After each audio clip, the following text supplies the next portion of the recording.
So ngayon, mag-taste test tayo ng palabok ng Mang Inasal. Perfect. Ano problema nyo? So ayan, meron siyang egg. Basta ito. Yan. Ano kayang lasa ng palabok? Tara, samahan niyo ako para kumain.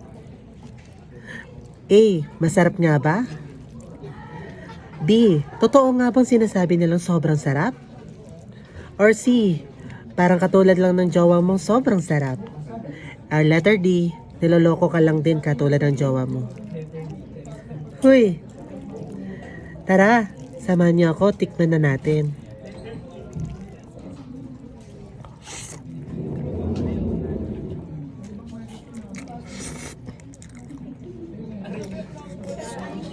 Ang sarap, parang ako. Sige po.